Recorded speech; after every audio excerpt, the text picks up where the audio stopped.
everyone, and welcome to Shelf Space. I'm your host, Ross13, and today we are looking at one of my Father's Day gifts, the MSM 07E Zagok Experiment. This is a slightly older HGUC kit that my wife and son picked out for me. And the reason they tell me is because they wanted to get me like a couple of Gundams that looked normal and then a couple of kits that looked kind of crazy. And I got to admit, I like this idea. So let's take a quick look at the packaging and then we'll take a look at the figure itself. So on the box itself, we got a very cool illustration of the Zagok E looking all menacing with its mono eye off center and its grabber claws going up, going clamp, clamp, clamp. It's a very striking image. In the background, you can sort of see like a watery area. I imagine this is supposed to duplicate something that was seen. I think this guy appeared in, was it 0080? Yeah, I think it was in 0080 along with... I'm blanking on the other one, but it was when they were trying to steal stuff that was going to go to the Gundam Alex, if I remember. On this side, we have a very cool painted photograph of it, looking rather nice. A write-up of it that I cannot read. Then there's another neat pose photograph. There's the mobile suit. I was trying to remember its name, but I still can't remember. We got MSM 07E Zagok Experiment, HGUC 039, so this is fairly early in that line. In fact, what did the thing say? 2003, so yes, a bit of an older kit. Then on this side, more painted illustrations. What's kind of funny is the way they arrange this picture. It's almost lines up, except the arms are a little bit off. You can see it in its sort of cruising form. Then, even on this one, because this is a reissue, they took off the yen price and left it uncentered. Why? On this side, it's the same as the other, but we have the regular bluefin sticker. All right, enough of this. Let's go ahead and take a look at the actual kit. And here he is. Now, something I want to say right up front, I have done some painting on this guy. These little red bits here, and actually this big red bit here, those are all painted. Also painted this little part here, though not quite as favorably. All the vents on this guy, actually, I went ahead and painted using just some red paint on a brush, and then where there was black, I used a black Gundam marker. And I like how it came out.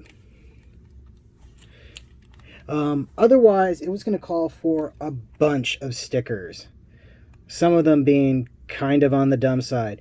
This part was originally molded in orange, and it came on the multicolored runner. I don't understand why they did that.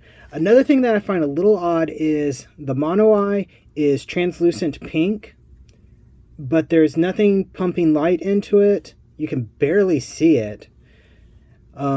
The only thing I could think of is maybe they designed this thing with the idea of somebody could shove an LED in there or something like that. There's enough empty space inside there. But it seems like an odd choice. But overall, his look is very, very cool. It's a very organic, rounded thing. He doesn't really have a head. And it's a neat change of pace on things. But there are some frustrations. The way the arms and legs are assembled, each little bit here is its own piece. Which that's good for like making seams not an issue or something. But the way everything goes together, you kind of have to get everything in just the right position. And if something doesn't hold, it tries to fall apart on you. I actually had to glue some parts together in order to keep everything sticking together. And there isn't a whole lot of benefits of these being all separate. There's no extra jointing in there. There's actually just sort of a straight plastic piece that goes in there. So it's not like he can have super bendy arms or something like that, which would actually have been really, really cool to do. Stickers that I did leave off, I should mention. I did not put on this little insignia or the Xeon logo, and that's because I may do some further customization on this. I think I want to do some nice weathering on it. Just don't know what or how just yet. But let's go ahead and take a look at our articulation, starting with the... Oh, there's no head. Shoulders are on a rotation and a ball socket joint, so you get a little bit of movement all the way around. Not bad.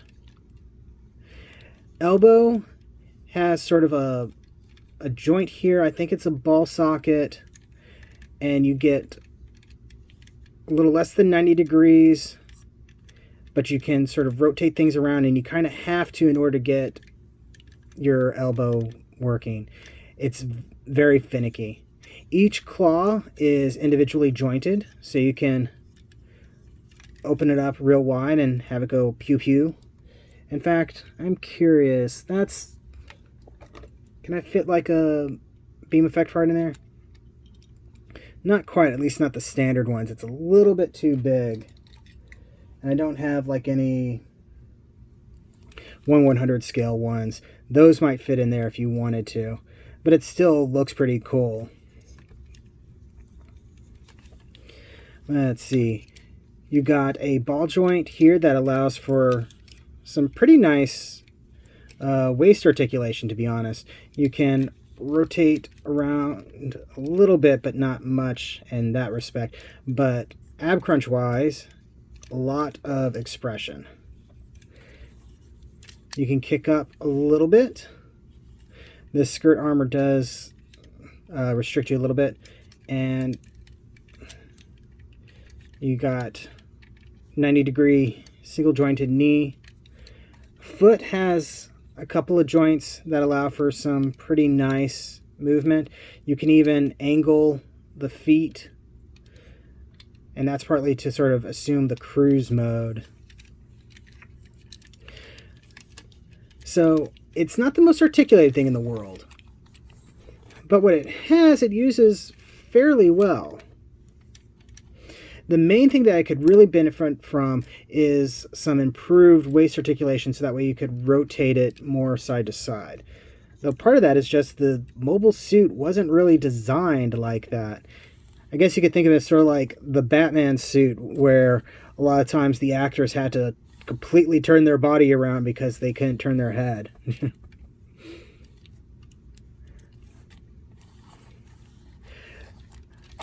I would have liked these to be molded in a different color, I think. Part of me is tempted to go ahead and paint those, but the illustrations actually show these as being orange. Now, if you don't want this backpack on there, you can actually pop it off relatively easily. I say as it's giving me trouble. There we go. And it doesn't look any worse to not have it. You can get a better look at the thrusters there. So overall, it's not a bad kit. I dig it. You just got to kind of remember when you get it that this is a kit from 2003, I said. So there's going to be restrictions, there's going to be problems. But in the end of the day, you get a pretty decent looking kit. You get some shelf presence, and that's kind of what's important with Gunpla. Because really, I mean, they're not action figures necessarily, so you're not going to want to try to maneuver them all the time. Get them in a good pose, keep it there, and you should be good. And overall, this guy is pretty solid, all things considered, especially considering he's using these ball socket joints on the shoulders and legs. These feel like they could go bad if they weren't designed correctly, but they were, so here we are. It'd also be nice if the mono eye could move a little bit. But maybe that's something where I think there's a master grade of this kit, right? That probably does it a little bit better. But yeah, I like this kit. I'm really happy I got it, not just because my wife and kid picked it out for me. I like the design for this, and I think it has a lot of potential for some cool stuff once I get some nice paint and weathering on it. So maybe expect to see a video on that later in the future. So, let's do some comparisons real quick. Here he is next to the HG Age 1 Normal. And who else can I compare him up to? Just because he's handy on my desk. Here he is next to a deluxe class transformer. So, bump the camera. He's not the biggest thing in the world, but he's pretty bulky, and he will look pretty menacing next to your standard Gunpla. Yeah, so thank you for watching. That's been a review. Don't forget to like, comment, subscribe, all that fun YouTube stuff. Check the description below for links to my storefront where you can get official Shelf Space t-shirts and more. And yeah, thank you again, and I'll see you the next time you invade my Shelf Space.